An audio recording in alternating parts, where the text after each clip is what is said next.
First up, I have the band Abhorria with their sophomore album, Deaths. And this is an absolutely bonkers album that goes from the absolute metal extremes to near doom metal and everything in between. It's a real harsh listen, but it's also for those that love the styles of music like I do. Basically a mix of Anal Nathrak and Acre Cocky vocals. You mix those together and you have one of the darkest American metal albums of 2024 so far. I know that's kind of weird to say with it only being January, but hey, this is right up there. This album is a fantastic listen for those that love the extreme side of things, and is well worth your time. Next up, we have Ancient Wisdom with Master of the Stone. Now, this is an album I've been waiting for quite a bit of time, as the last Ancient Wisdom album came out in 2019, I believe, and that is too long of a wait. And I'm so glad the band is back, and it feels like they really know what to do with their audience, and give everyone everything. If you love the acoustic side that they did on albums like A God Like Inferno, that is here. If you like the more metal side, that's here as well. If you want the more hard rock and catchy side, of course, that is here as well. And of course, with Nathan Opposition and Nathan Yakum being busy in their own stuff right now, being in Nunslaughter or doing DJ gigs with some nice metal gothic stuff going on, of course they're going to be a little busy. And I'm so glad that they came back together and reignited Ancient Wisdom, as this is some of the best material the band has done to date. It might take a few spins, but once you get into it, you can't. Next, we have the 6th album from Caligula's Horse, Charcoal Grays. And this band has expanded upon their sound, but also know what really works for the band. They know when they get proggy, they know when they get heavy. They have some magnificent production on this album, arguably the best production the band has done to date. It feels like everything is going right for this band, and seeing all of the promotion the band has gotten over the years, and just seeing their steady climb, it is so fantastic to see. And I imagine in 2024, more people will be able to jump on the Caligula's Horse train, which is ironic when you think about it, but I really love what's going on with this album, and I think it's going to be one of the finest prog metal albums of 2024. Next up is the 3rd album from the UK outfit Cognizance, with the album Fantazine. And this album feels like an album that really combines the best elements of like tech death and deathcore, but also with really old school death metal at the same time. Like whenever I hear something that sounds like the Faceless or Veil of Penanth or the Zenith Passage, I also hear elements of Bloodbath, especially the Michael Akerfeld era of Bloodbath, especially in the vocals. And it's a really good combination. They know when to be technical, when to hold back and just groove and just do some nice heavy OSDM. It's a great combination, and I hope more bands kind of follow in this trend where you just don't have to do technical fretboard Olympics all the time. It's a nice balance, and if you're looking for something not too technical but not too old school, this might be an album for you. Up next, we have the sophomore album from the band Disconnected Souls, with Fragments of Consciousness. Now, this album is quite the trip. It has a lot of modern metal elements, a little bit of melodic death metal, almost getting into deathcore territories at times, but it's also balanced out by more dance music, EDM, rave kind of stuff. It really feels cinematic, and they describe themselves as a cinematic metal band, and I think that perfectly makes sense. Every song feels like it's telling a story. Is it all connected? I'm not entirely sure, but when you listen to it, it feels like a great album experience from start to finish. I know this won't be for everyone, especially if you're not into the more dancey kind of things. It can be a little jarring for you, but if you do want to experiment with your tastes, I think Disconnected Souls could be something you're really into. And if you're into bands like Rage of Light, you need to check out Disconnected Souls. Up next is the debut album from Domination Campaign, A Storm of Steel, featuring members of Psychroptic, Joe, and Jason. It's great to see them expanding beyond the tech death realm and going something a bit more straight ahead death metal. Like, they really focus on the death metal grooves on this one. You can still kind of hear that Psychroptic influence on here, but it's more straight back and has more of that early to mid 90s 80s feel. And a little bit more like in the triggers department. I mean, you obviously will hear the triggers, but I think it still balances out into a nice, great blend of old school death metal. And for anyone that loves tech death but is kind of bored by normal death metal, should give this album a shot, because if Psychroptic can appreciate the old school death metal, so can. Next is the band Fragments of Lost Memories with Yaku Soku, which is Japanese for promise. And considering this is the band's 5th album in 3 years, you would sure think that whether this is a one-man project, a full-on band, the members aren't included, so I don't know who's really a part of this. You would think still, 5 albums in 3 years, that you would kind of run out of ideas by now, but that is certainly not the case. The band starts off with a near 32-minute epic, and it's absolutely insane at that. I really don't get to hear much of the Japanese funeral doom stuff. Of course, I miss bands like Corrupted, but it's great to have a band like this going around, and I hope that they continue to flourish, because I need some more Japanese-style funeral doom metal in my life, and so do you. Next up, we have The Funeral Procession with In Still Silence. The debut album from this Texas band feels like it's unearthed from the 90s progressive death metal scene, but it has come out here in 2024 from this Texas band, and it's absolutely incredible. It combines some of the best moments of something like Opeth, especially like Still Life or My Arms Your Hearse. It has a little bit of that Finnish melodic death metal side to it. It's a little bit raw, but not unlistenable like a lot of black metal. It's not overly polished. It's just perfect for what it is. It has that old school sound, but it also has some modern influences as well. And I really think I'm going to be holding this album in very high contempt, and I could see this one heavily being in at least the top 50, if not, of course, the top 100 albums of 2024. I love everything about this album, and if you love progressive death metal, you owe it to yourself to give this one a chance. Next up, we have Fugit with Bury Me Here. The 7th album from this one-man Italian black gaze band is something to truly behold. It's so dark, it's so ethereal, but it hits so perfectly, with very dark, depressing lyrics, a very raw production, but not too raw, kind of like what I talked about in the last review about black metal, sometimes just sounding like it's on Fisher-Price material. This is a step above that, but everything here just sounds incredible. With some guest female vocals, the one-man band does everything himself on this album and just has a great ethereal, dark feel behind it. And if you need some black gaze in 2024, you don't need to look much further than this. This is some of the best black gaze I've heard in quite some time. Up next, we have Lucid Funeral with Terminal Lucidity. The debut album from this band is mind-blowing. Considering the ages of everyone in this band, considering the vocalist, guitarist, and main songwriter of the band, who has his own YouTube channel, Rav Riffs, is 20 years old. This is some absolutely killer stuff that really has that love of 90s progressive death metal and progressive black metal. If you like Dissection, Emperor, Death, Incantation, Atheist, all of these bands, there's something to love about this. It has a great, dark, grimacing feel behind it.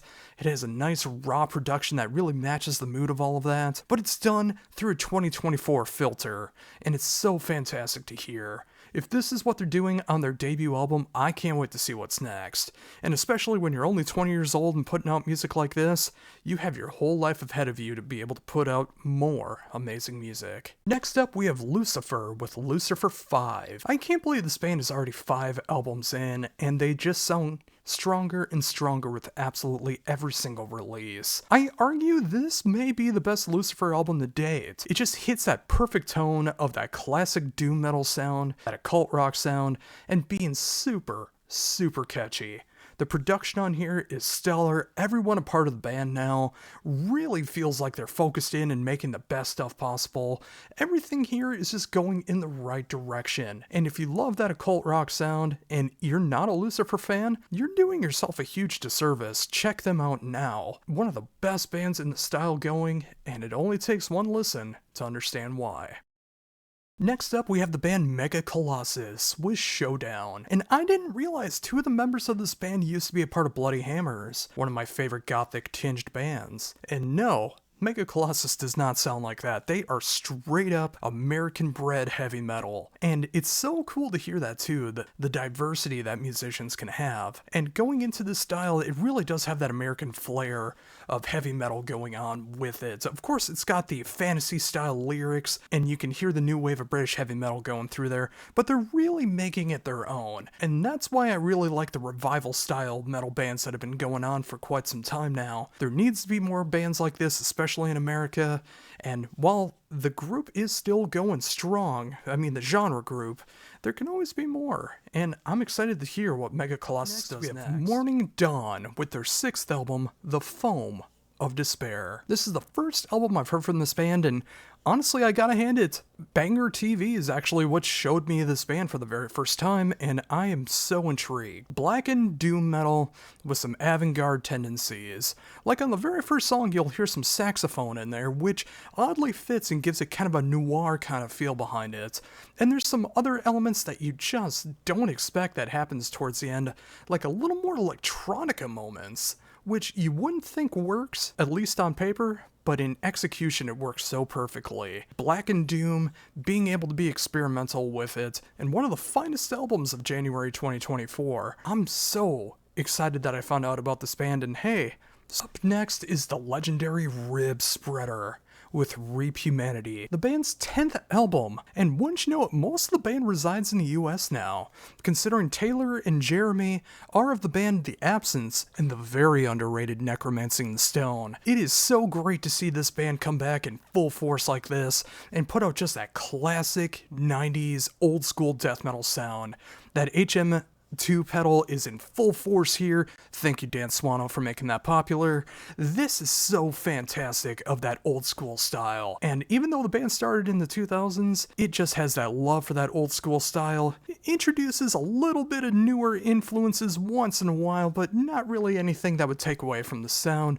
Just pure, unadulterated OSDM. And if you need that, you need this. Up next, we have the debut album from Tracy Guns and Jack Russell with Russell Guns and Medusa. This album is actually a really fun throwback to 80s style, and unlike so many bands, especially when I was growing up, where you were an 80s band and you just decided to write nothing but acoustic ballads that were almost feeling like contemporary acoustic Christian music for some reason, this is just old school 80s hard rock, heavy metal, and AOR. I wouldn't want anything else from these guys, but they actually did this, which is what I wanted from the project. There's some nice heavy songs on here, there's some very, very intriguing ballads on here as well, but an overall feel that this is an album that they wanted to make together, and I'm so glad that they did. And if you are a little bit concerned about this, just give it a shot, especially if you love that 80s glam, hard rock, heavy metal sound. Up next is the debut album from this Barcelona band known as Santa Cruz, and their album, which I cannot pronounce, but I did find the English translation of Songs of Love, Grief, and Longing. Of course, I will have the real title in the description down below. But this album is absolutely stellar. It combines some great post-metal elements, some great doom metal elements, some black gaze a little bit in there as well. So if you're looking for something that kind of has like an Alcest feel but doomier, if you're looking for something like Cult of Luna but done in a little bit of a different style, if you're looking for some Lantlos kind of thing going on, there's something to be found in there in strides. Again, I don't really understand what's going on lyrically, but you can kind of get the idea from the English translation that there is a lot of love, loss, and what to do with life. And of course, I'm always there for that. Next up is an early contender for Album of the Year 2024, and yes, it is only the end of January, but we'll see what happens. This is Segale with Traverse the Baylock, and this is an absolutely killer album from this one-man project. Of course, being in bands like Fallock and Seor, there's a little bit of that folkish black metal element going on, but it's more in the background this time around. It's really focused more on kind of progressive metal, progressive post-metal, doom metal. It's a really cool combination. I can hear Catatonia in this, I can hear Borknagar in this. especially in the vocals. The final track has a huge Devin Townsend feel behind it. It's a real love letter to progressive metal through a more northern UK black metal feel behind it, but with all clean vocals. And that's right up my alley, and wouldn't you know it, it could be up yours as well. Seriously, give this one a shot.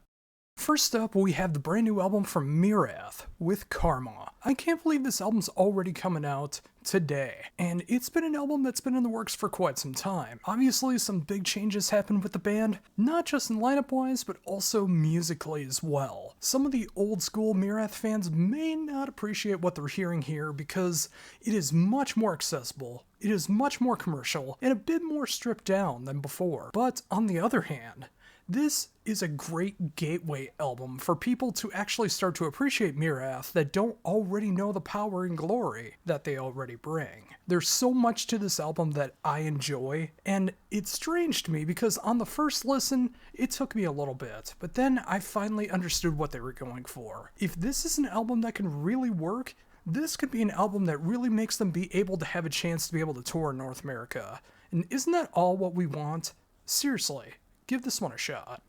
Next up, we have Striker with Ultra Power, the return album from this band, and I do mean a return album, because after making 6 albums in 8 years, the band decided to quietly and unofficially break up, but they got back together with a brand new lineup. In fact, 3/5 of the lineup is brand new for this recording, and the band brought some brand new magic to the band.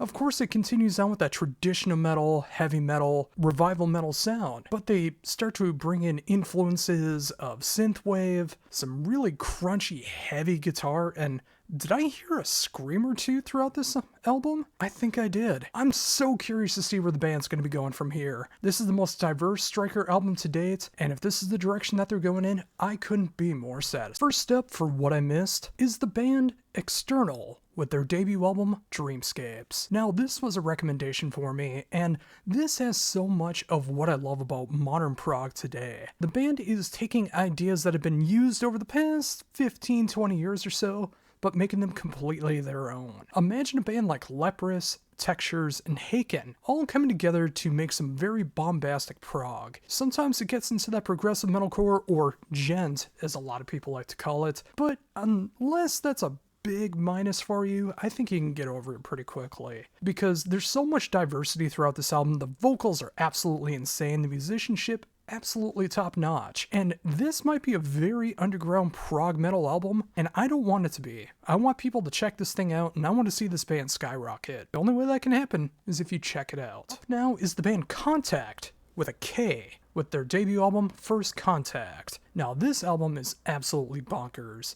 Imagine the band Voivod making music in the style of Motorhead, and then deciding to also write some of the biggest 80s riffs this side of Dokken. And you have a bit of a description of what Contact is all about. And it even goes into more extremes, like there's a ton of double bass and blast beats going on here, falsetto vocals. It's an absolutely insane album, but again, if you love what Voivod does, and you want to see them go into much different directions in an alien-like form, this is an album you must check out. I think this is going to rank pretty high in my top 100 albums of 2024, but we'll see what happens when that comes during the holiday. Next up is the band Lord Dying with Clandestine Transcendence, and a lot of people have been recommending this album, as I missed this in the January video, and I totally understand why. It's nice and sludgy like a band like Mastodon in its early days. It gets nice and doomy, but a little bit of thrashy as well, like a band like High on Fire, and it even hits some death metal territory as well. Not too much, just enough. And I appreciate what's going on here as well, because if you think sludge and doom is too slow, this is an album for you because it totally picks up the speed. If death metal is not really your thing and you wish it was kind of slower and more sludgier, this is an album for you. It's like the best of both worlds, and I truly appreciate it when a band can pull something like this off. I totally understand why everyone's going bonkers over this album, and yeah, I really appreciate it, and you just might as well if this is something that you're looking for. Coming up next, we got the band Mago de Oz with Alicia and El Metaverso. I wish I could could understand things a little bit better on here so I could get the full context. But with all of that said, I really, really enjoy this album. If you like Spanish flavored power metal, folk metal, it's got a little bit of a Celtic feel as well too, and a big old musical rock opera feel behind it. That's what this album brings. From what I understand, I think this is a concept album about Alice in Wonderland, but done a little more twisted and a little more metal, and I can always appreciate that. There's some doomy moments on here, there's like full-blown rock opera moments going on, fast, slow, everything that you could love about Mago de Oz. And if that sounds like that's something up your alley, and of course if you're not from America, you probably already know them, but just in case you don't, seriously, give this album a shot and, get more into the cultural stew of what all of the metal verso is all about. Up next, we have the brand new album from Manticora with Mycelium, and this really feels like a return to form with the band while sounding absolutely fresh and inspired. I might even go as far to say this might be my favorite Manticora album to date, although it just came out, so I don't know if I can definitely say that, but hear me out. This is progressive power metal done right with a little more extreme elements that happen occasionally on here and some of the most melodic and super catchy riffs that you're going to hear in 2024, especially in this style. If you're not familiar with the band, imagine a band like Nevermore or Symphony X or something combined together to create something very, very dark. And I always appreciated that about Manticora, and they're doing that stronger than ever. Of course, with a new lineup change, that's going to make things a little bit different, but I think for any longtime fan of the band, this might be your favorite album of 2024. Up next is the Washington, D.C. tri-state area band Sacricide, with their debut album, Near the Flame. And this really surprised me. It's a nice throwback to that early 2000s second wave of metalcore sound, but it's updated enough with some deathcore elements, a little bit of prog and extreme elements going on there for good measure. And of course, melodies and harmonies up the yin-yang. This is some really cool stuff here, and I appreciate the fact that as much brutality is on this album, they balance it out with melodic moments, so it's got a little bit of everything. And especially for being a debut album, that is a nice throwback, but still so current. I hope a lot of people will be able to check this band out, because if you miss out on this and you're a metalcore, deathcore, extreme metal fan, I think you'll be missing out on this. Seriously. Go check it out. And finally today, for what I missed, it is the sophomore album from Vitriol, Suffer and Become. This ticks all the marks that I'm looking for in extreme metal, and their debut album was sensational and one of the best extreme metal albums that came out that year. But many years have gone by, and it's time for that sophomore album, and they got even more brutal, more extreme. Imagine the best of Nile, Hate Eternal, Anal Nathrak, and of course Vitriol themselves, and they put out one of the most brutal albums of 2024 with insane technicality, jaw-dropping musicianship, the songwriting is impeccable, and it's got the right amount of melodic moments going on there throughout all of it. Seriously, this is just one of those albums that I think come the end of the year, everyone is going to be going crazy for as the best extreme metal album of 2024, and if I'm wrong, I'd be happy to be proven wrong, but until then, seriously, give this one a shot. First up, we have the third album from Morbid Saint, with Swallowed by Hell. Yes, this third album from the band might be a surprise because they are a long-running band, and they sound like one of those legacy bands that have a mountain of music, but with this only being the third album, they really show that it's all about quality, not quantity. And I dare say, after having the album as long as I have, and with future feelings, I feel like this is the best Morbid Saint album to date. And I know that might be heresy to some, but listen, it's got amazing production, the songwriting is spectacular, it feels like there's so much life to the band on this album in 2024. And what's a better way to be able to show off one of the best thrash underground bands that has almost a sense of death metal to them than to be able to praise them the way that they deserve. This is Morbid Saint at their best. Coming up next, we got the brand new album from the Pineapple Thief with It Leads to This. This seminal prog band is still going strong after 16 albums, and it's just amazing to see. Imagine a prog alternative mix, so kind of like Porcupine Tree meets Radiohead, and all those kind of bands all morphed together, but the Pineapple Thief was one of the first bands to do it right. And for some reason, this album feels like they cut off some of the fat on this album, which is strange to say because it clocks in at roughly the same time as most of their other albums at around 40 minutes throughout their entire discography. But this time, again, it just feels right. It's hard-hitting, it's straight to the point, it's emotional, it's everything that you would want out of a Pineapple Thief album. And I just can't say it any better than that. This is how you do prog rock right. Listen to it for yourself. Next up, we have the debut album from Red Temple Prey with Can It Get Any Worse? It's got this great alternative rock, alternative metal, shoegaze kind of feel to it. Musically, it reminds me of more of the somber, slow, mid-tempo moments of Torch, without getting into the doom stuff. More of the shoegaze era of Torch, which I truly appreciate what they're going on here for.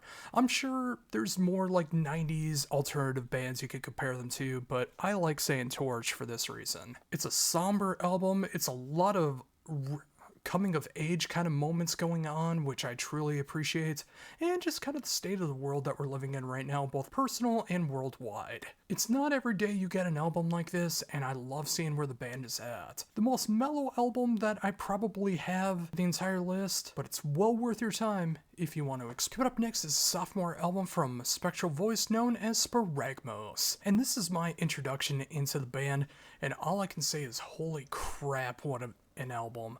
It captures what I love about the death doom sound. It gets into extreme territories at the same time. It's polar opposites that feels like it shouldn't work, but they find a way to really make it so. I mean, it gets into near funeral doom territory at moments. It gets into hyperspeed, hyperblast metal at times as well.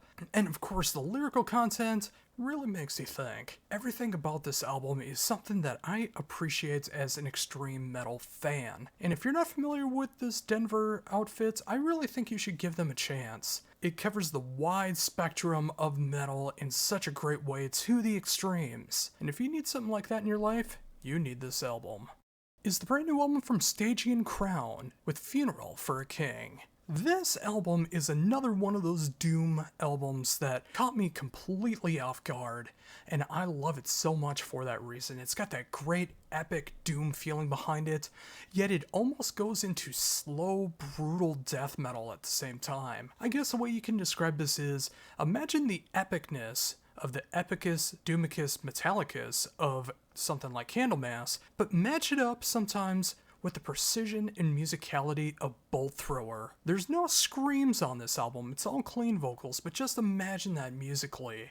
It doesn't feel like it should fit, but it fits together so perfectly. This is the kind of album that if you're not a Doom fan, but you are a death metal fan, I think you can find something to appreciate about this album, and hopefully, the rest of the metal world will agree. And finally, for the albums that come out today, is the brand new album from Takeda with the Agony Flame. This is my first round with the band, and it's awesome to see what they're able to accomplish here. Apparently, over in Sweden, these guys are a big deal, but over here in the States, not that big of a commotion. Hopefully that'll change with this album review. All that said, I love what the band does here, at least particularly on this album. I'm gonna have to go back and check out the rest of it. This has like a really dark, almost gothic kind of feel behind it. I can hear bands like Sentenced and Him behind this album, yet I can also hear top 40 rock radio at the same time. It's such an interesting mix, and especially, at least to me, the keys really stand out the most to me on this album. If you're looking for something that could be radio rock, but just has a little bit of a goth tinge to it,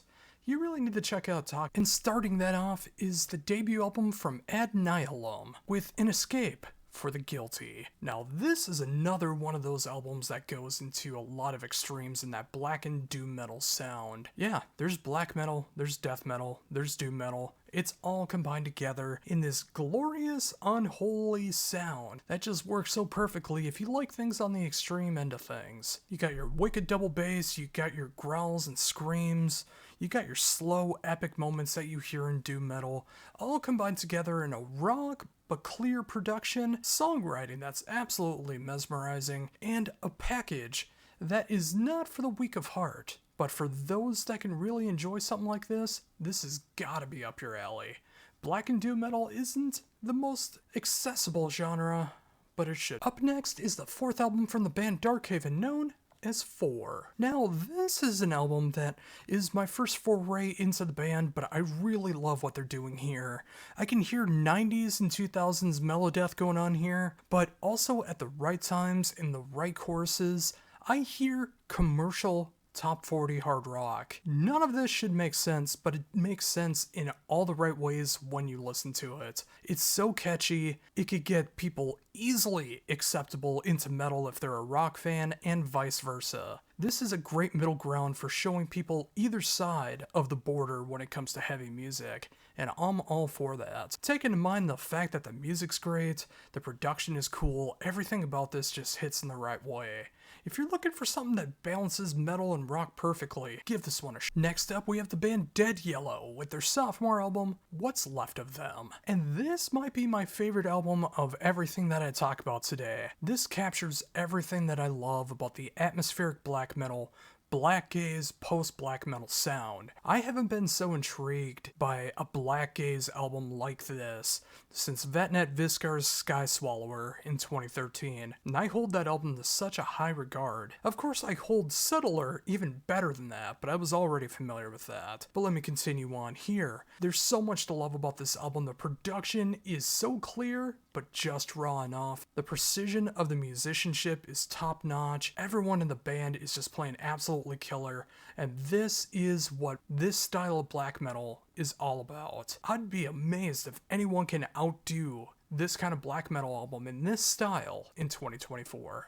And finally today, we're ending on some power metal with the Grandmaster and their sophomore album, Black Sun. Another brand new band to me anyways, as I should have known about this band considering the guitarist of Edguy is a part of this album, and it's an all-star cast from members of Fate, Mind's Key, and a huge name at Frontiers Music. All of this is right up my alley. This is just fun, heavy metal, melodic heavy metal, and of course, power metal. Just done to an absolute T. Lyrically, it hits the gut a little bit. It's about the times that we live in right now, but it's not silly. It's not too serious. It's right in the middle where it's just fun to listen to. And I miss power metal albums like this, where you can just have fun listening to it from start to finish. I easily need to go back to the debut, and you should check out the Grandmaster if you're looking for some fun power metal as well. First up, we have the brand new album from Bokassa, known as All Out of Dreams. This album took me by complete surprise. This is the first time I'm really familiar with the band, and I'm really enjoying what I'm hearing. It's fun, it's catchy, it can be fast as pop punk, it can be as slow as sludgy, stoner rock. It's got so many layers to it, and quite tongue-in-cheek when you think about it as well. It's the kind of album where they're not afraid to play what they want to play, write what they want to write, and it all comes off sounding fantastic. If you want something a little more lighthearted, but doesn't skimp on the musicianship, this is an album for you. Next up, we have the debut album from the Italian power metal band, Elettra Storm, with Power Lord. And this album is a perfect display of what I love about power metal. Symphonic in the right moments, power metal of course, gorgeous vocals, the choruses, everything going on. This is why I enjoy power metal so much. From David of Sin Heresy, it's great to see him tackling a different side of his power metal and symphonic styles, really gauging into the power metal side, and I truly enjoy it. This is the kind of stuff where if you find power metal kind of lacking for different reasons, this is one that shows you that power metal will never truly die. Next up, we're sticking with Germany with the band Farsot and their brand new album, Life Promised Death. This black metal band has been around for a bit of time, and they just continuously improve with every single album. And I really feel that way about this one, as I do feel it is their best work to date. The production has that raw but perfect black metal sound behind it. The songwriting just works so perfectly. It has that great mix of old school black metal, a little bit of second wave black metal in there, and a couple other influences that you might hear as you check it out. There's a lot to also really appreciate about an album like this, and being a longtime Farsad fan, it's great to see the band continuing on here in 2024. And if you're not familiar, you need to check this thing out immediately. Next up, we have the third album from this German melodeath band known as Far Beyond, with The End of My Road. And yeah, if you haven't figured it out by the title alone, this is a very dark album. Perfectly matches that melodeath sound, a little bit of a raw production, but it does sound clear and pristine at the same time. The songwriting is excellent on this album. It's not a cheery album by any means, but if you love the sad melodeath stuff, this is going to be right up your alley. I've just discovered this band and I can't wait to go back and check out the previous releases. If they're anywhere near as good as this album, I know I'm sold on checking out some brand new melodeath. But until then, check this album out as it just came out today. It's some really good stuff. Up next, we have the self-titled album from Ihsahn. And this is arguably my favorite album of 2024 so far, although there's a lot of contenders already in January and February. But with all that said, this has those classic, progressive, experimental moments that I love so much from Ihsahn. But on top of all of that is this symphonic black metal element that won't go away, nor should it. It is just another side of Ihsahn being able to incorporate more of what he helped create with symphonic black metal, but of course being his abstract self. I couldn't ask for anything more, but he gave us more, as there's two discs to this album. One that does have the symphonic black metal sound, and one that is a symphonic album. Both are absolutely incredible and well worth your time if you check them out. Is this the best Ihsahn album? I think there's the potential that it is, but you'll have to give it a shot for yourself to see if it's for you. Up next is the sophomore album from Illumashade, with Another Side of You. And I really feel they live up to the album title this time around. As you may or may not know, this features present members of Helveti, and I really enjoy Helveti, but it's also great to see them being able to expand into other sounds as well instead of just folk metal. This album is full of like 80s AOR, it's filled with prog metal elements, it's filled with pop moments and very beautiful piano driven moments as well. It's kind of like when you combine 80s AOR, Haken, and Vanessa Carlton into one album. It's an odd mix on paper, but it's perfect in execution. Seriously, this might be an underground album for a lot of people, but you should definitely give this one a shot, as it just might be one of the best prog albums of 2023. Just give it some time. And finally, for the albums out today, this week, is the French band Sujin with Save Our Souls. This album is very intriguing to me, as it combines melodic death metal, Japanese influence, and metalcore all combined. It's like you take the best elements of melodeath and metalcore, and you have this great Japanese influence on top of all of it that really gives it a unique twist that you don't see in a lot of other bands. The songs are so catchy, the riffs are insane. This is the kind of band that I can just see flourishing in years to come. But right here, with this debut album, it is some fantastic work. I can understand why it wouldn't be for everybody, but if you are a bit more open-minded than the rest, you should give this one a shot, and you might find a new favorite band. Up first is the debut album from this Mexican band known as Bright, with Blight. This album is a deranged combination. It is post-black, but it is also the epitome of shoegaze at the same time. Now, a lot of people would think it's black gaze, and you are probably right, but I hear so much shoegaze over top of the black metal, and I hear black metal moments over the shoegaze at the same time. It feels like such a contrast compared to a lot of atmospheric black metal, post-black, and shoegaze-inspired black metal bands. This band does it right where it almost has that great alternative tinge to black metal.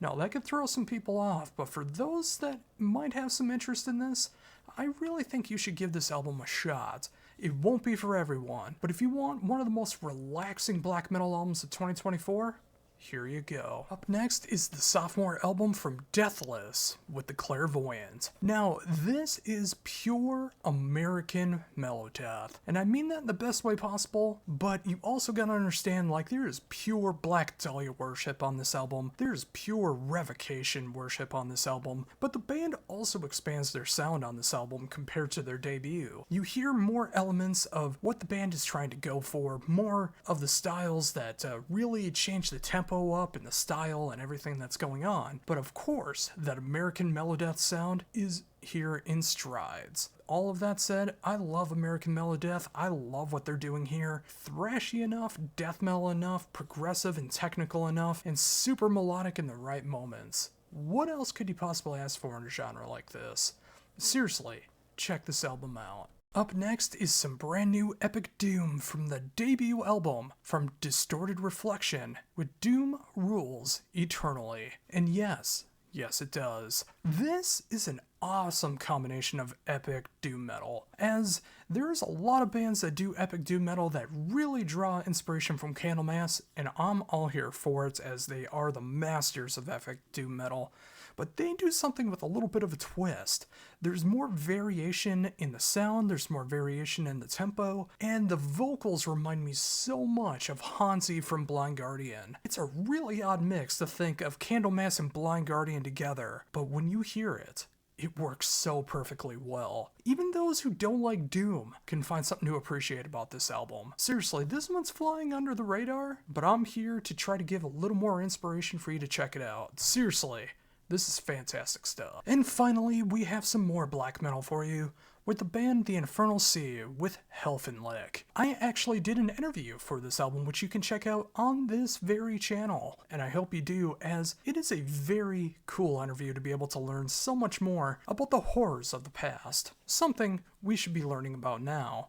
And wouldn't you know it, that is the concept of this album as well, focusing around the madman known as Witchfinder General, and all of the murders in his name and in the name of God. Match that up with some of the most dark, evil black metal you can imagine, sorrowful emotions, and lyrics that are just so vivid they play in your head as you hear the songs. This is not an album for the faint of heart, but if you are a black metal fan who loves great production, learning about the past, or even if you just have a fancy for religious murder, this might be an album for you.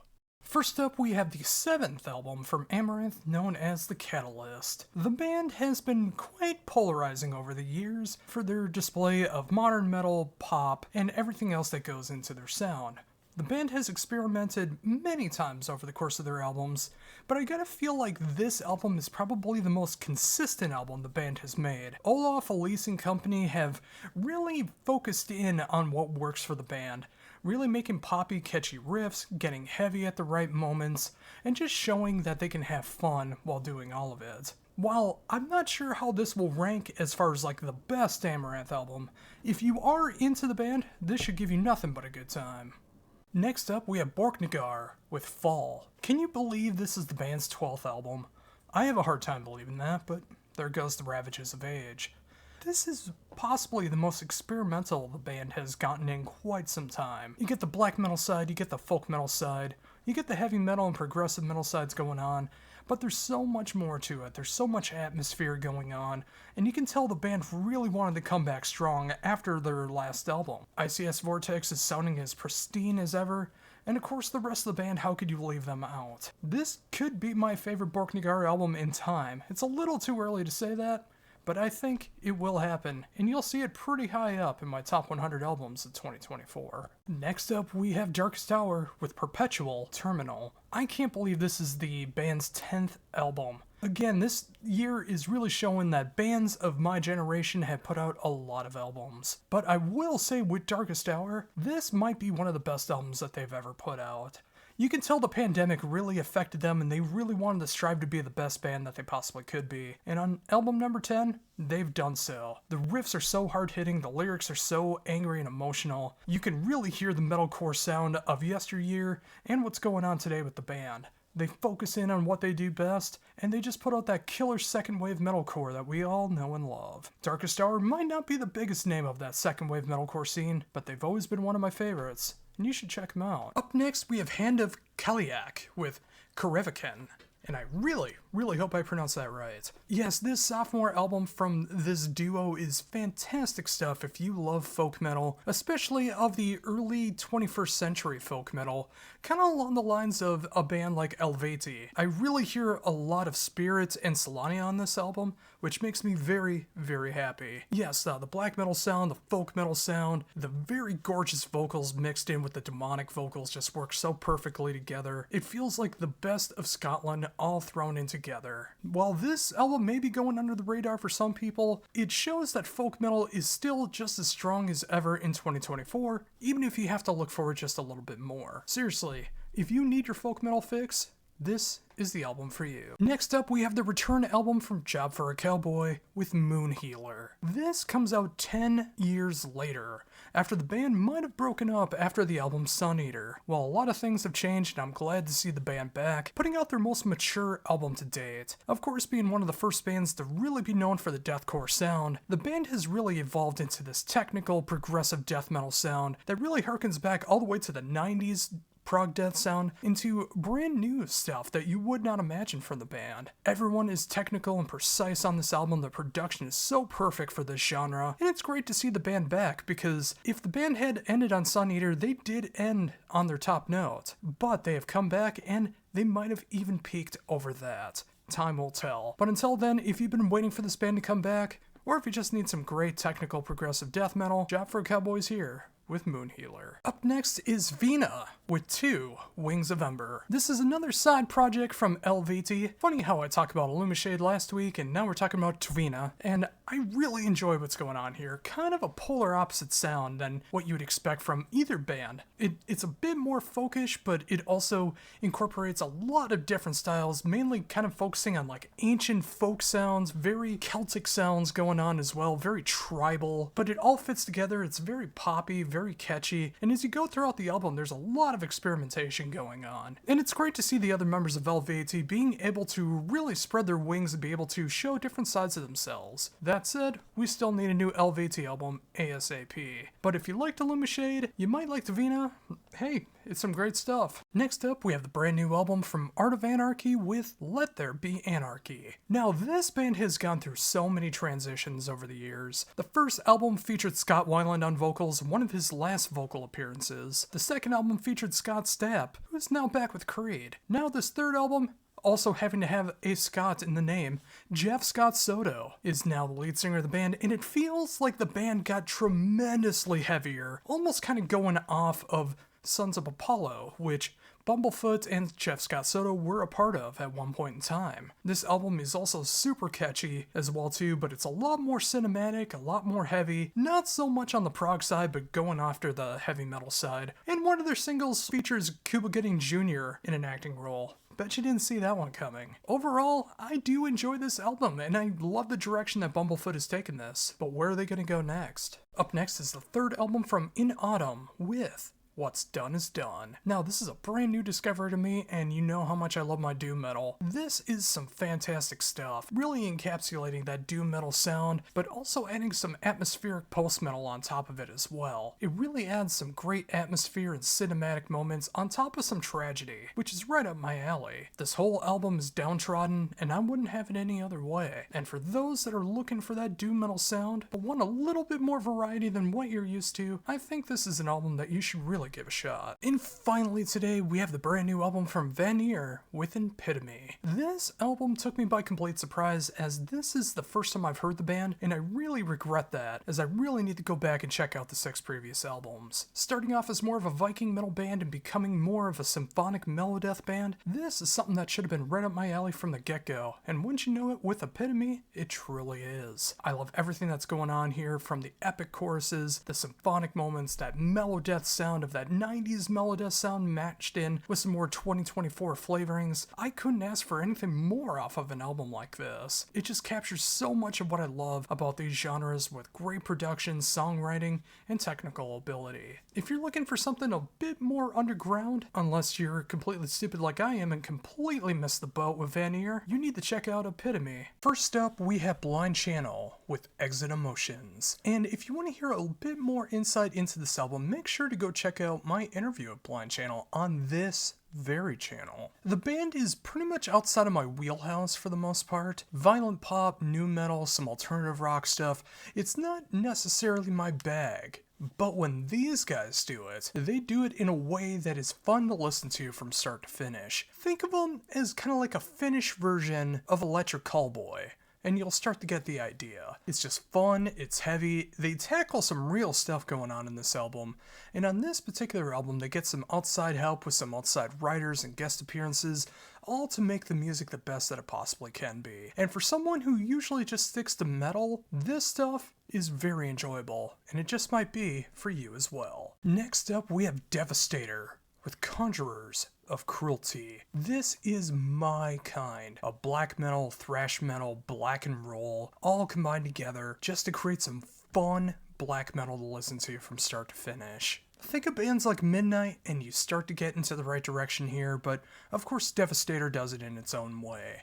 The songs are short, sweet, the album is just filled to the brim with great black and roll, black thrash, the perfect production for this style, and lyrical content that really adds up. Everything about this album simply rules, and if you love black and roll and black thrash, you need to check this album out. Coming up now is the 10th album from Firewind, known as Stand United. And with a band like Firewind, you would think that they would have a lot more albums than 10, but they're all about the consistency and quality over quantity. Of course, Firewind is that very consistent sound of power metal, heavy metal, and Gus G's ferocious guitar style, and you get that in spades here on this album. You also get George from War Drum taking over the helm for Firewind in the vocal category, who fits in just perfectly. This is another great album in the band's discography, and it really doesn't need to stand out from the crowd because all of Firewind's work just works so good on its own merit. And if you're looking for some just great, consistent power metal and hard rock, brand new Firewind album will be. Next up is Metro Society with the London Conspiracy Chapter 1, 1898.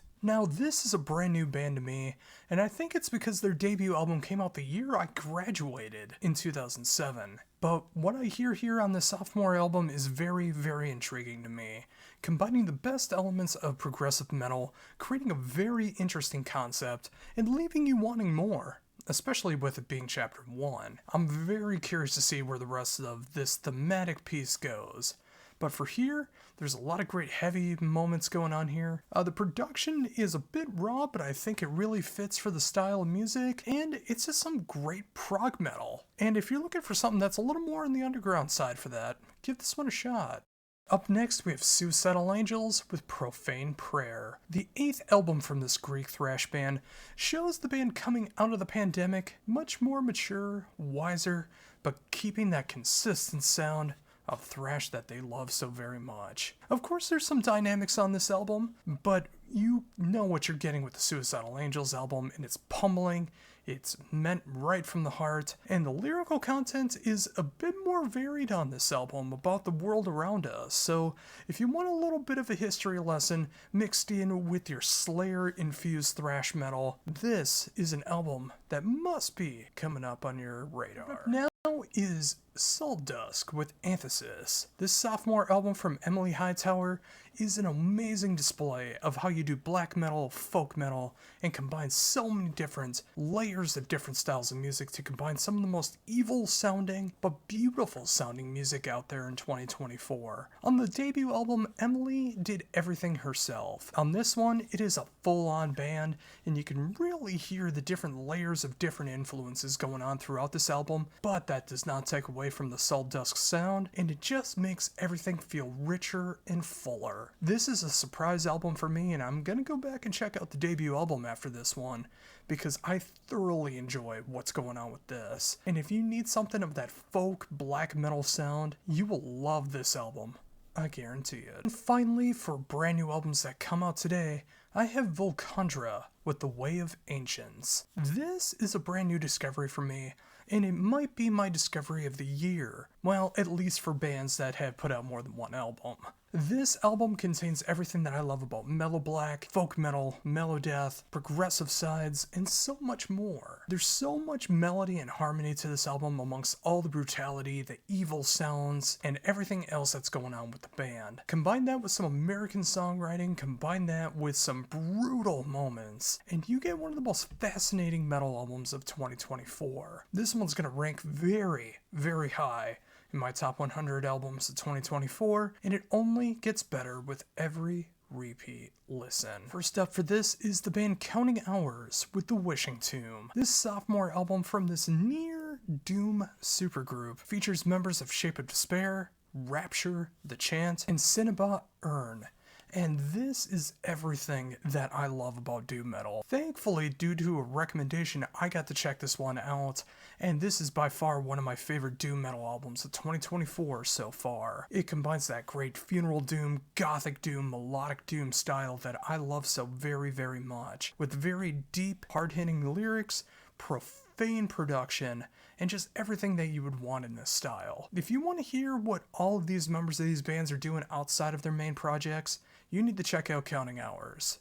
You'll be glad that you did. Coming up next is My Darkest Time with Fragile. Now, this album is an absolute paradox to me, because it's gothic doom metal, death doom metal, and Christian music? Yeah, bet you didn't see that coming, did ya? Well, unless you already knew the band. But My Darkest Time combines Christian elements of the darkest times and finding salvation in this style of doom metal. Now, it won't be for everybody, and it'd be crazy to think it would be, but for those with curious minds, you should give this one a shot. As for myself, I listen to everything from Neil Morse to Rotting Christ, so religious matters don't affect me positively or negatively when it comes to music. I just want to enjoy good stuff, and this is some good stuff here. The vocals won't be for everybody, but if you do enjoy it, you will love it. Awesome production, and stuff that makes you think. Give this one a shot for all inquiring minds. And finally, my biggest blunder of the week, for forgetting it last week, it is North Sea Echoes with their debut album, Really Good, Terrible Things. Ray Alder and Jim Matheos back together from not creating music with Fate's Warning to create something very different here. It's got some great ambient moments, some progressive moments. One song gets particularly heavy, and of course, the emotional lyrical content of Ray Alder is here in strides. I love this album to death, and it's not in my normal wheelhouse of enjoying much more heavier music, but I love this album. It really makes you think. It's really good for your mental health when you're feeling low and it feels like you need something that matches up with it. It's great to hear Jim and Ray writing again, and I just can't wait to see what's next. First up, we have the debut album from the Toronto band Apogene with Cyberstrictive. Now, this, of course, is on the label The Artisan Era, and if you're familiar with the label, you know what you're going to get here. High quality, top-notch, technical death metal. If that's not for you, I completely understand. But Apogene really does do something that I really appreciate here. There's a lot of peaks and valleys within the music.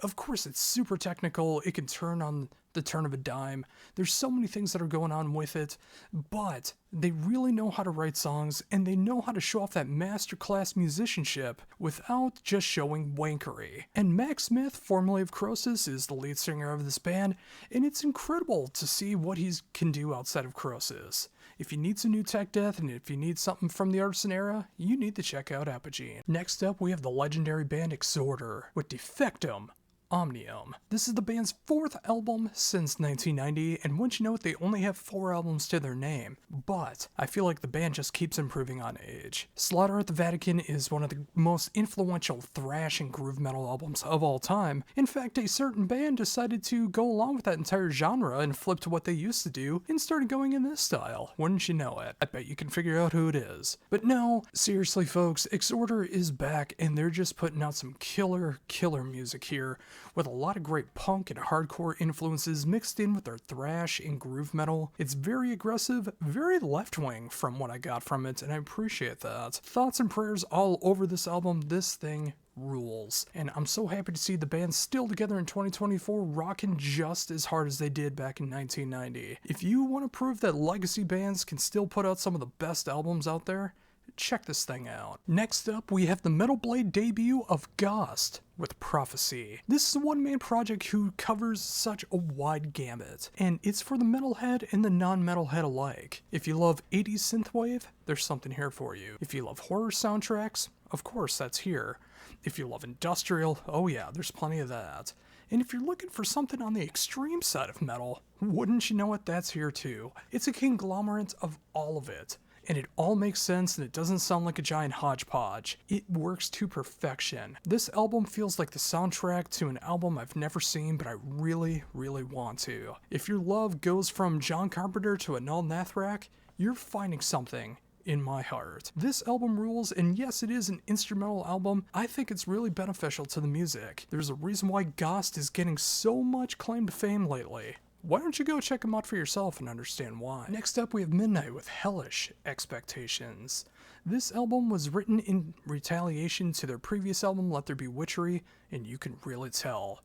The songs are shorter, sweeter, only comes in at 25.5 minutes, and it's some of the best material the band has ever done. The songs are just absolutely killer from start to finish. It's everything that you love about the black and roll, black thrash, and rock and roll styles that Midnight has always been known for. And of course their love of Motorhead will always shine through. Seriously, Midnight is one of the greatest bands on Metal Blade Records, and this album just proves that you don't even need a half hour to prove the power of what Midnight is all about. And finally, for the brand new music that comes out today, it is the brand new album from Sonata Arctica with Clear Cold Beyond. Now, I bet you're surprised that I'm talking about this album because, you know, obviously in the last 15, almost 20 years, Sonata hasn't really been doing the power metal thing. They've been going in a much more theatrical, hard rock, and, I mean, they went into a lot of different directions. But here we go.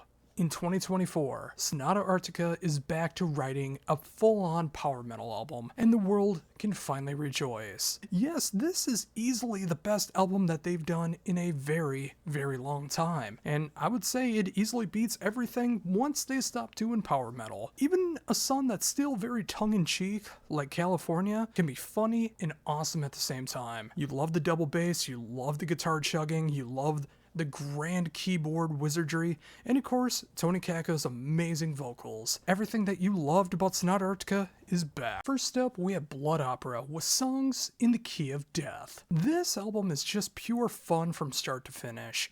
But of course, you really have to be into the 80s and 90s cheesy horror metal to really appreciate this. Now I'm talking about that down and dirty B-grade grindhouse horror. If you like that, plus you love 80s music, this has everything in strides. You got horror songs that are about The Omen, The Fly, Candyman. They got Tony Todd to do the intro to the song Be My Victim, which is all about Candyman. That tells you everything you need to know right there. And of course throughout it, there is a skit story going on talking about the creation of Blood Opera, the band Blood Opera, and them coming back to life to, well, I won't spoil it for you. But if you love your cheesy 80s, 90s metal, and you love that grindhouse horror, this is meant for you. Next up, we have Electric Deathbeat with a Ghost Triangle. I tried talking about this last week, but the footage went missing somehow, some way, so I'm doing it now. This album is something that took me by surprise, because there's a lot of bands that are doing the modern metal, melodic death metal thing going on. Too many to mention in a short thing here, but Electric Deathbeat does it quite a bit different. Imagine a much more brutal soil work. Like Speed really got his gutturals going, where it almost sounds like it's like grindcore, brutal death metal. But you also mix that in with some of the finest cleans I've heard all year, and also just a magnificent display of musicianship and songwriting going on throughout all of it. This is an awesome album. The production might be not in some people's favor, but I personally dig it, and if you want a great modern take on modern metal, but just a tad bit more brutal, you should give this one a shot. Next up, we have the brand new album from Haunt with Dreamers. I can't believe I'm saying this. This is the 10th brand new album from Haunt, and the band started in 2017. That is absolutely insane to me. But what is also absolutely insane? How good this album is. It is the perfect display of heavy metal, revival metal, and just what Haunt has been doing ever since its inception. Trevor is just one of the best songwriters in this genre, and the fact that he pretty much puts out an album or two every single year just blows my mind. And what makes this one stand out from the other ones? I easily gotta say it, it's the production. On so many of Haunt's albums in the past, it has that raw sound, but it sounds good. On this one, there's no denying the incredibility of everything that's going on in the production on this album, and it makes everything stand out. This is the perfect album to check out Haunt, and even though it's not on Spotify yet, go everywhere else and check this album out. Next up is Louise Lamont with Lifetime of Tears. This album took me by complete surprise, and I just discovered it this past week despite the fact that it came out in February. It's always why I'm glad I check out Bandcamp to see some stuff that I might have missed along the way. This is listed as death gospel, and I totally understand why. There's elements that aren't really death metal but deals with the idea of death, and it's done through an electronic rock, alternative rock, soul, R&B kind of feel, also with some Swedish ingredients mixed on top. This feels like a very ceremonious, dark, cathartic album of like sitting in a graveyard and getting your emotions out. It's such a strange display if you are a metalhead and you've never heard anything like this before, but you really should give this a shot if you want something that's adjacent to metal, but really feels like it's from the heart. And finally today, to make things very, very wacky, it is the return of Sleepytime Gorilla Museum with Of the Last Human Being. The band has finally returned after 17 years. Yes, it has been since 2007, and oh, that's the year I graduated high school. Time really does fly, doesn't it? But on a better note, this album is absolutely insane in all the right ways. It's everything that I've loved about the band since I was in high school, and everything that they've learned from their experiences along the way. Everything you love about the band is here in their avant-garde style. It is just as smart and quirky and absolutely insane with musicianship as you could want. The fact that this album came out and they're going to be doing a full-fledged tour going on right now is just incredible to me. Go support Sleepytime Gorilla Museum if you want something left to the left of center. Coming up first is the band Aborted with Vault of Horrors. Aborted is one of my favorite brutal and extreme metal bands, and they have shined once again with Vault of Horrors. Being able to showcase a different horror movie and a different guest appearance on every song, featuring members from Despised Icon, Flesh God Apocalypse, Shadow of a Tent, and so much more. There's so much going on with this album. A lot more melodic moments than you would necessarily expect in a band like this. Of course, all the brutality and extreme moments that you would imagine from a band are covered throughout this album, but it's just so great to see all the different takes on all these different movies. Of course, the singles have the things like The Thing, and it's so fantastic to see them going in this direction. My personal favorite Aborted album is Terror Vision, but the more that I listen to this album through and through, it's very possible this could be my favorite Aborted album of all time. But we just have to get there. Until then, enjoy this album. Coming up next is a debut album from this New Orleans band known as Brat with Social Grace. This is grindcore, death grind, power violence, or as they like to refer to themselves as, bimbo violence. This debut LP is all over the map, going from great hardcore moments to pure power violence insanity, with this kind of grace behind it, no pun intended, that is very, very intriguing. Of course, in that grind and power violence style, the album is 10 songs long and 20 minutes in length. This is well worth your time if you enjoy that style of music, and you really need a good kick of that power violence and death grind sound in 2024. This band takes it in a completely different direction, and it feels so appropriate for what they do. I can't wait to see what's next. Next up, we have Dragon Force with their brand new album, Warp Speed Warriors. If you already don't like the band, I'm pretty sure you're not going to like them here. If you already love the band, you're probably going to enjoy this album as well. But that is not to say that this album is just another Dragon Force album. It's a bit of a different direction here. And I'm still trying to figure out my thoughts on it, but I will say I enjoy when they do harken back into the power metal sound that I knew them and loved them for. But also at the same time, they have really fallen into the meme and influencer style. Like, the fact that Herman Lee is a gigantic influencer in the metal community heavily affects this album. You can see it in the music videos, you can see it in the writing style, and all of the guests on the album. It's poppier, it's catchier, but it does have those power metal metal moments thrown in. If that sounds like your kind of party, you might enjoy this album. Coming up now is probably the most avant-garde album I'm going to be checking out all year, because this thing is so left to the left of center, I really don't know how to describe it. It is an album known as La Suspendia, consisting of members of Kilter, Andromeda Anarchia, Growler's Crier, and Seven Sons. This album is so strange to me. It is something that I can't even describe on YouTube without getting flagged when it comes into the lyrical sense, but musically, imagine a mix of the most avant-garde experimental stuff mixed in with metal, jazz, contemporary, and modern music, all mixed together to create an opera that is a monologue. If this sounds like something that you are willing to experiment with, I implore you to check this out because there's some amazing stuff going on here. But this album is not for the faint of heart. Tread lightly, but feel free to trend.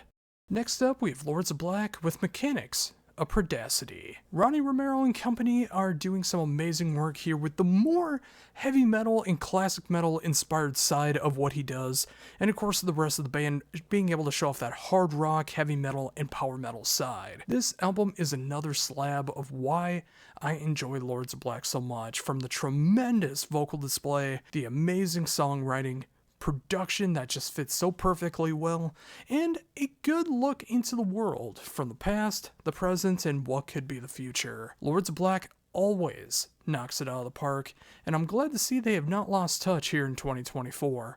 They're continuing to go strong, and I can't wait for the next album already.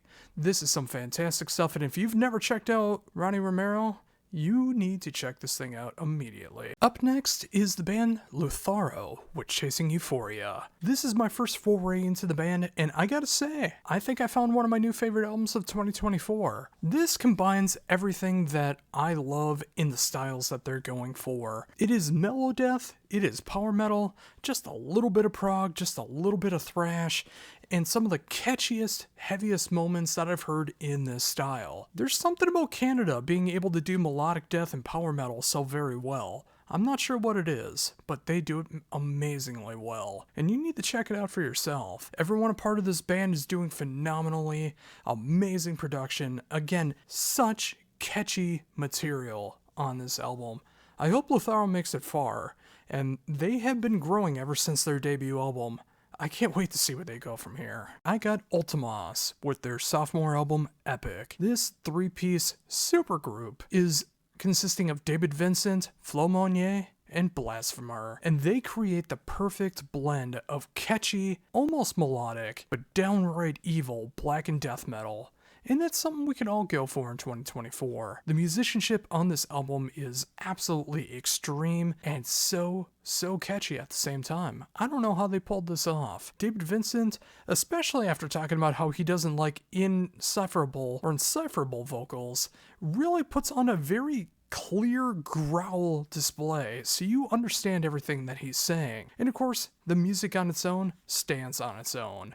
This could have been an upstart band and it would have been just as heavy and cool. Seriously, give Ultimas a chance. It might be flown under the radar, but you need to give it a shot. And finally, for brand new albums that came out today, I have the debut album from Whom Gods Destroy with Insanium. Bumblefoot and Derek Sherinian wanted to continue to work together after the implosion of Sons of Apollo, and they're really showing off the heavy progressive metal side here. And of course, they got the one and only Dino Jalusic on vocals here, and he is one of the best rock singers in the world today. This album goes across the board, getting as heavy as Meshuggah, getting as classic prog as like King Crimson, or even Deep Purple for more of a mainstream kind of feel. It goes all over the place, but it makes sense, it all works together, and of course it has that little bit of wackiness and quirkiness that I expect no less from this combination of people. And it's so different, and I mean that in the best way possible. Of course, Art of Anarchy just released an album a couple weeks ago which had Bumblefoot and Jeff Scott Soto, formerly of Sons of Apollo, so it's great to see this other side also seeing the light of day. First up, we have Grey Skies Fallen with Molded by Broken Hands. This is another favorite discovery for me in 2024, and I'm so glad that I found them because this is purely up my alley, especially with where my mental state is right now. This is dark, gloomy, gothic doom metal in the likes of November's Doom, My Dying Bride, and Opeth. So yeah, that's right up my alley. It's Americanized as well. It really has this great sense of feel behind it, excellent production. You can tell the band has gone through a lot of grief on this album, or they just really know how to write about it, and it just hits so close to home. I love everything about this. It knows when to speed up, it knows when to slow down, it knows when to write the best music possible. Gray Skies Fallen might be underrated for you. You may not have heard of them, but you need to give them a shot if you want to hear some great progressive-esque gothic doom metal. Next up, we have Intermissing with The Diary, and I can't believe the band is already 10 albums into their career, and The Diary is really showing some of the strongest moments the band has ever had. 6 tracks, all over 7 minutes long. Everything here just really has that gothic doom metal feel behind it. Heavy emphasis on the gothic and metal side of it. Of course, some doom along the way as well, and little herbs and spices from other things as well. But I thoroughly enjoy what really feels like what might be the most authentic Intermissing album to date. It's dark, it's brooding, it's a great reflection for where the band is at right now, and if you are into the gothic or doom territories, I implore you to check this album out. It is more than worthy of your time. Up next is the one-man project Notio with Worldview. Albert Olli from Finland has created such a super catchy, melodic, progressive metal album. It almost tinges onto the progressive death metal side, it almost hits into the power metal side, but everything in between works perfectly for this band. Albert's vocals have a little bit of a Hansi from Blind Guardian feel behind it. I'm not sure if that's intentional or that's just his vocal range, but I think it works so well with the music. And just being able to explore all these different territories into progressive metal and having such great production and songwriting behind it, this is an underutilized album, I really feel. Not a lot of people are talking about this, but you need to check this thing out if you're a modern prog fan. Seriously, there's amazing craftsmanship here, and you just might dig it for yourself. Up next, we have the 5th album from Skeletal Remains, Fragments of the Ageless. This is just the pure definition of death metal. While it does go into a little bit of different territory, sometimes a little more brutal than your normal death metal, sometimes a little bit more proggy than your normal death metal, it just really showcases everything that death metal can and should be. If you love the old school stuff like Obituary or Morbid Angel, that is throughout this entire album. If you want something a little more on the proggy side, you can definitely hear moments of like Pestilence or even early day Edge of Sanity going on here. And of course the band just experiments with their own influences and just really being themselves. The band just crafts another masterpiece after another masterpiece with every single album. And yeah, without question, this is the band's best album to date, and if you're just looking for that pure, genuine death metal, it doesn't get much better than Skeletal Remains in 2024. And finally, we have the 3rd album from the band Turbulence with Binary Dream. Now, you don't really think of Lebanon as the hotbed for progressive metal, gent, jazz, that kind of stuff. This album might turn things around when it comes to that. This album rules. I love the proficiency that's going on here. The band knows what influences to incorporate and what to be able to make of their own. Of course, the one thing that might throw some people off is about half of the album is instrumental. Some of the tracks are pure instrumental, but I think even if you don't enjoy instrumental music, you'll be able to find something to really appreciate here. And when the vocals do come through, they absolutely shine. Yes, this is a prog album through and through, with influences of gent and jazz and other stuff. But I really think you should give this a shot if you're looking for some new flavorings in your musical listening, because I think you'll find something here that you truly enjoy. First up today, we got Fur Gallico with Future to Come. This Italian power metal band's 4th album continues on with the trend of their Celtic power metal sound and folk metal, but it also shines a little bit more of what they're capable of. It's everything that you've loved about the band, but just a little bit more modernized, a little catchier, production sounds fantastic, and really makes you want more of that folk metal sound that I wish was continuing on to this day. If you've never checked out this band before, but if you like the likes of Elvati, you'll find something to really appreciate here. Coming up next is the band Hamfer With an album title, I'm going to translate from Pharisee, but the hand of the Lord is strong. Being able to take place in the Faroe Islands, this concept album describes the war that happened in the Faroe Islands, but describes it in such great detail, musically and lyrically. The music matches the tone so very, very well. It is dark, it is brooding, it is that death doom that I love so much from the band. And this is some of the best material the band has ever done to date. And if you're looking for some, like, very war-themed, very historical death doom, you gotta go with Hamfer. Up next, we have Hammer King with their 6th album, König and Kaiser. This is some of the best material the band has ever done.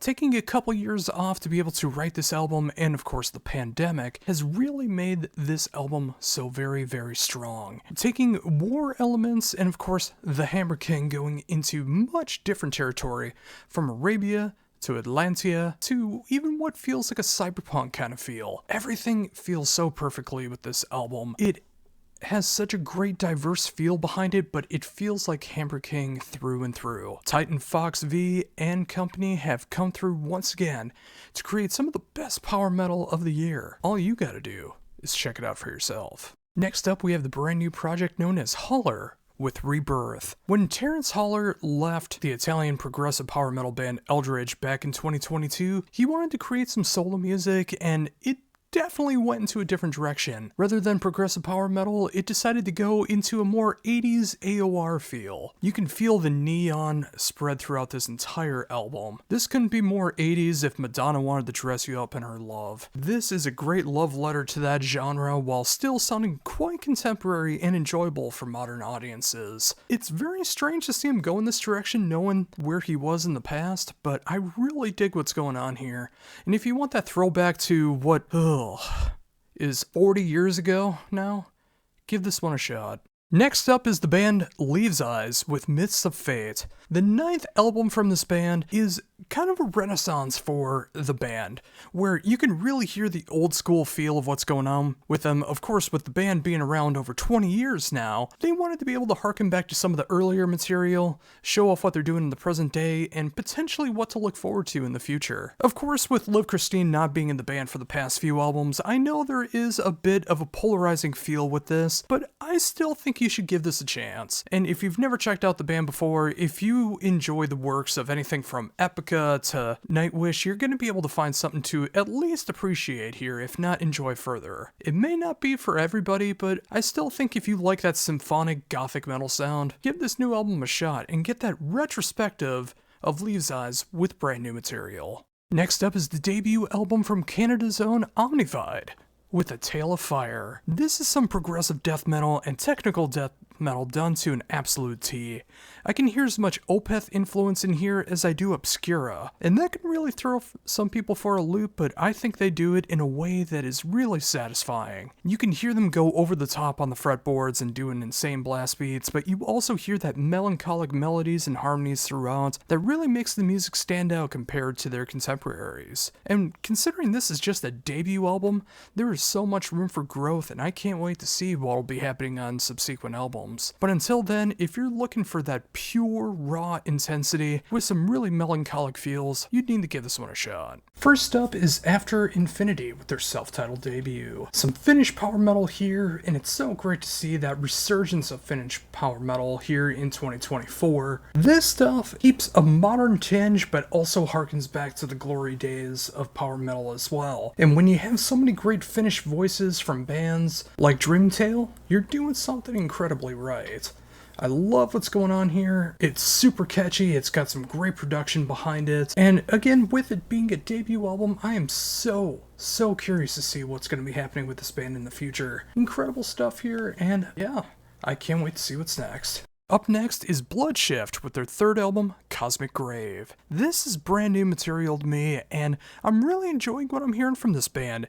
It has that element of horror punk that you would find in a lot of bands like the Casualties or the Misfits, but it also has like a heavy metal and, dare I say, doom metal feel behind it as well. The songs are a bit longer than what you would hear in punk, but it's nowhere near as long as you would hear in some of the grandiose heavy metal, doom metal sounds. It feels like it's perfectly right in the middle. And when you add that horror aspect and all of the lyrical concepts, it makes it a very intriguing listen. I'm surprised this is coming out in the middle of March instead of closer to October, but hey, it's plenty of time to be able to get that ready for your Halloween trick-or-treat list. But also until then, give this one a shot if you enjoy your horror punk and heavy metal. You'll find something to enjoy here. Next up, we have some brand new Polish power metal with Eagle the White and the Divine Comedy. This debut Polish power metal album is something that is quite intriguing to me, kind of like I talked about in another sense in a previous review, where I talk about war being a central theme.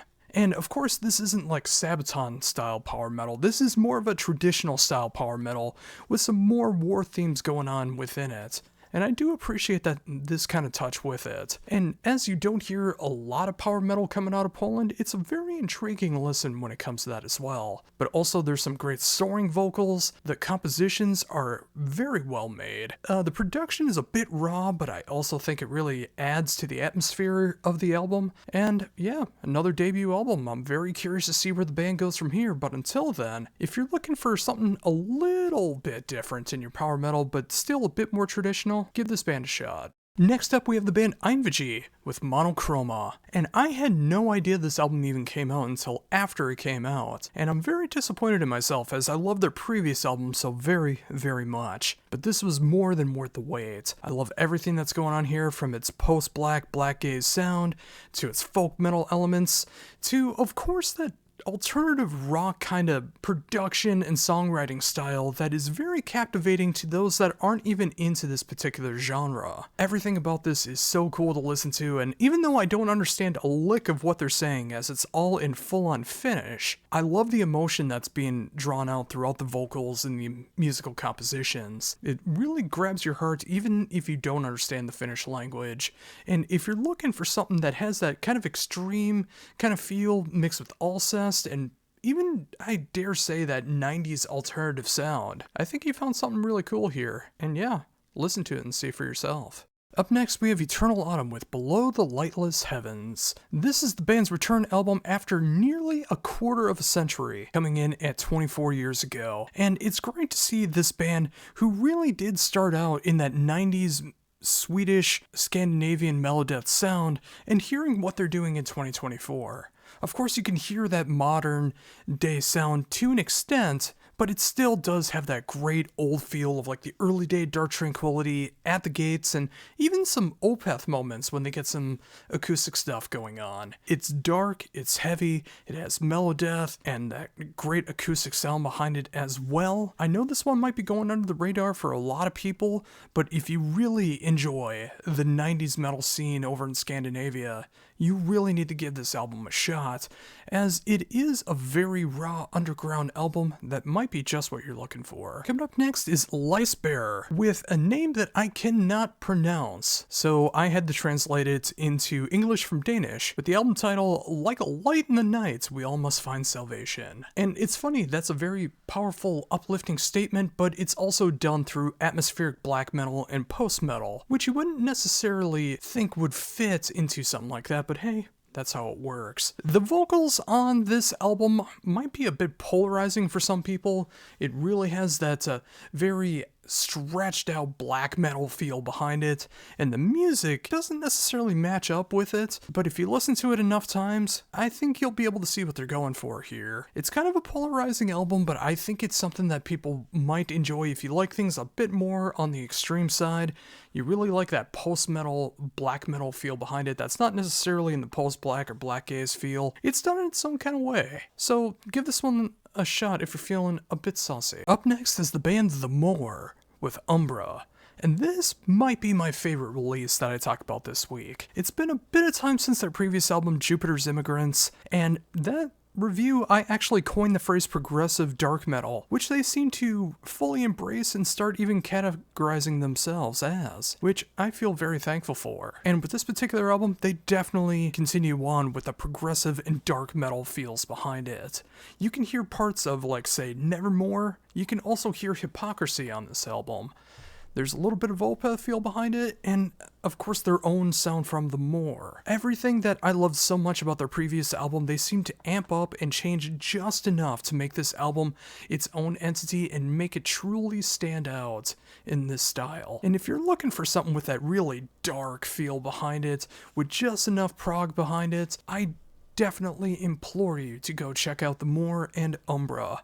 It's definitely going to be one of my favorite albums of 2024, but what about you? Up next is Oblivion Winters with their sophomore album, 'Tis the Season for Sadness. This is the band's sophomore album 14 years after their debut album, and sometimes it takes, the better half of 20 years to be able to get something done, but I'm very glad to see that this thing came out. It can be a little bit polarizing with their style of almost funeral doom metal, but I really appreciate what's going on here with its atmosphere, its songwriting. The vocals are a bit polarizing as well too, but if you dig the style, I think you're going to be able to find something to appreciate here. It is slow, brooding, and just like the album title suggests, it is a nice cheery album. I'm sorry. I mean, it is a very sad album, and it really does make you have a lot of feelings come attached with it. Again, I think this is another great one for all of the dark, brooding doom metal fans out there. Yeah, listen to this one and see what you think. And finally today, we're ending with the most brutal album that I'm talking about this week. It is Shock Withdrawal with the Dismal Advance. 3-piece band that just absolutely captures everything that you can love about grindcore, grindgore, death metal, extreme metal, with shorter songs, a bit of a shorter album, but everything is laid on display. Punches you in the face, it tears your soul apart, and it leaves you wanting more. If you're looking for something of more of like that cattle decapitation kind of sound, aborted, but you want it a bit shorter, kind of like some Napalm Death, this is an album that you need to check out. This trio is absolutely insane and has created a masterpiece of extreme metal. All you need to do is check it out for yourself. First up, we have Black Absinthe with On Earth or In Hell. This sophomore album from this Toronto band really feels like a strange conglomeration of classic heavy metal, speed, punk, and even southern rock. Like, I can hear Motorhead in this album. I also hear Molly Hatchet in this album. I also hear other conglomerations of other forms, but the least of which you can say this definitely sounds like a very creative album from the band. It really caught me off guard with how catchy it really is, considering how many different styles are on this album, but I really do enjoy it. They've fine-crafted their sound into what they are, and I really hope a lot of people catch this one. If anything of what I just said seems like it would be up your alley, give this one a shot. Next up, we have Coffin Storm with their debut album, Arcana Rising. This trio is a very strange take, as it's Apollyon, Bestial Tormentor, and Fenris creating something that is not black metal or extreme in any sense of the word. They feel like they're creating some classic heavy metal, some classic doom metal going on here. Like, I can hear equal parts Cathedral, and I can hear equal parts Pentagram on here. Of course, it's always going to have that Norwegian black metal flair to it no matter what they try to do. But it's so interesting to hear them trying to go back and cover music that's getting near 50 years old in style and making it come out in 2024 sounding very authentic. The vocals won't be for everybody, but if you do want to hear Fenris do clean vocals, yeah, go ahead and listen to this one. Next up, we have Rage with their 40th anniversary album, After Lifelines.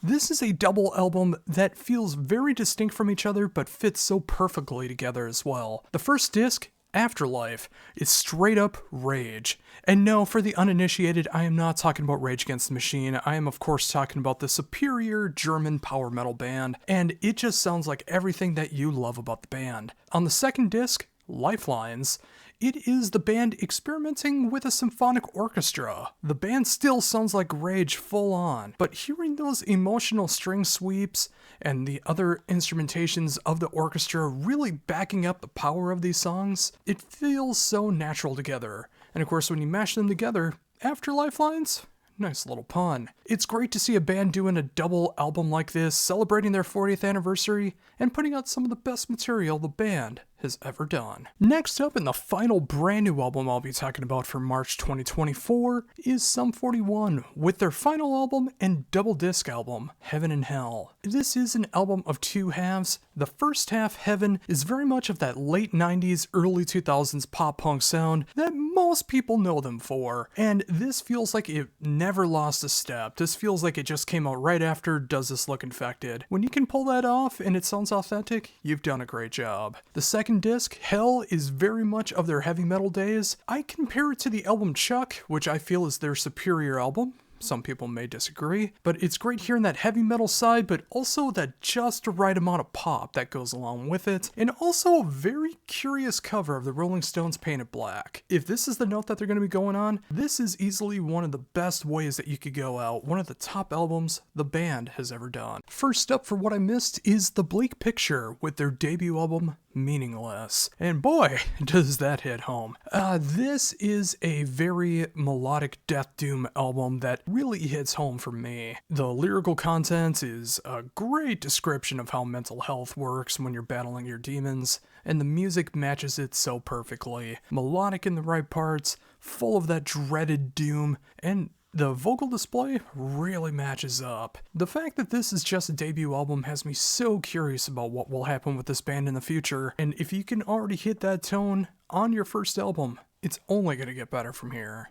Next up, we have Chapel of Disease with their fourth album, Echo of Light. This album is a bit of a downer because even before the release of the album, the band basically imploded and almost the entire lineup left the band. But with that lineup, they really did create something magical. They have some really killer stuff going on here, starting off from the early day death metal sound of something like Morbid Angel or Death, and really coming up with something that sounds like their own. They're doing some great progressive death metal stuff, hitting some like 80s hard rock moments in times, and did I hear the occasional blues solo once in a while? Yes, I did. This album hits so many different territories of rock and metal, but it sounds so very cohesive in the way that they do it. There's a reason why there was a lot of hype behind this album, and I feel foolish for not checking this album out sooner. This is some top tier stuff.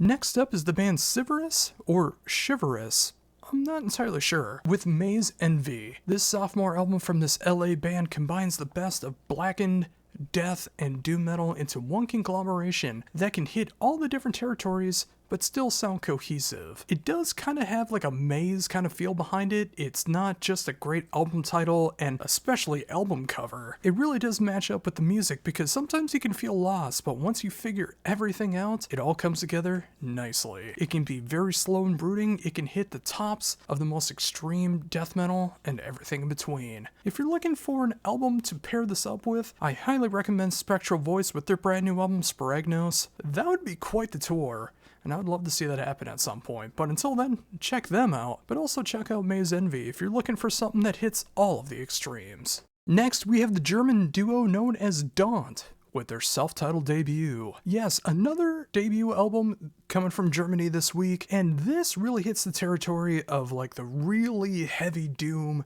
stoner doom, sludge metal style. It does pick up in variations in tempo throughout this album, which is a nice change of pace compared to a lot in this style. It will not be for everybody, but if you want someone with some really good atmosphere, really tackle some good mental health stuff, it is a daunting album to get through, but for those that enjoy this style, they're gonna be very happy when they climb the top of this mountain, because there's a lot to explore and a lot to enjoy. And with the debut album, I can't wait to see what's next. Next up, we got Fall of Serenity with Open Wide, Oh Hell. This is the band's return after 17 albums since their last album in 2007, the year I graduated. Time just keeps on slipping. Although it feels like the band hasn't lost a step here. It is the melodic death metal sound that I remember them from yesteryear, but also with some black metal elements that might have been there in the past, but I'm just really starting to pick up on it on this album. It's a great throwback to those early days of the Scandinavian melodeath sound, but updated just enough in 2024. It's great to see the band back, and I hope this is not just a one-off. I want to see what comes next.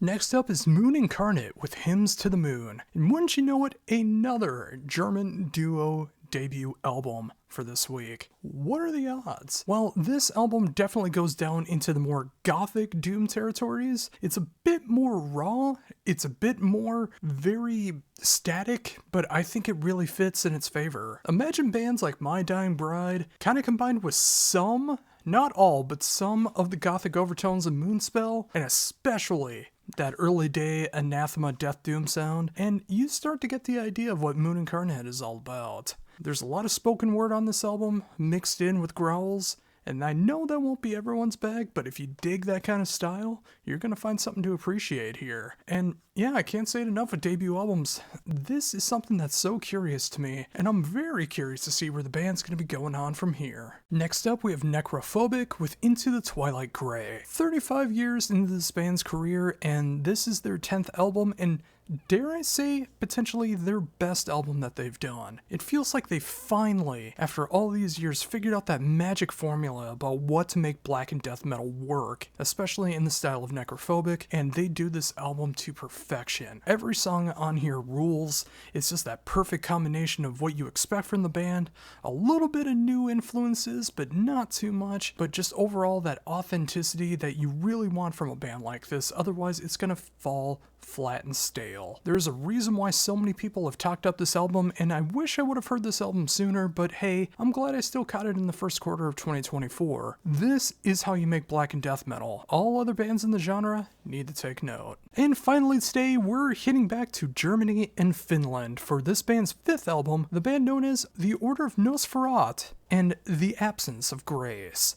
This is pure black metal with gothic keyboard overtones that really kind of adds that dungeon synth, but also that really creepy old school horror vibes attached to it. And of course, you should know what the lyrical concepts are all about with a band name like The Order of Nosferat. If you don't, you got some history to do. This band's 5th album, I think, is their best album just for production value alone. This album is actually very, very enjoyable to listen to, even though it does have that harsh black metal guitar tone from the early 90s, which is kind of hard to listen to nowadays, but they make it work. And I'm glad I discovered this band, and I'm gonna go back and enjoy the previous albums more, but really, if you're looking for something quite the vampiric overtone, you need to give this album a listen.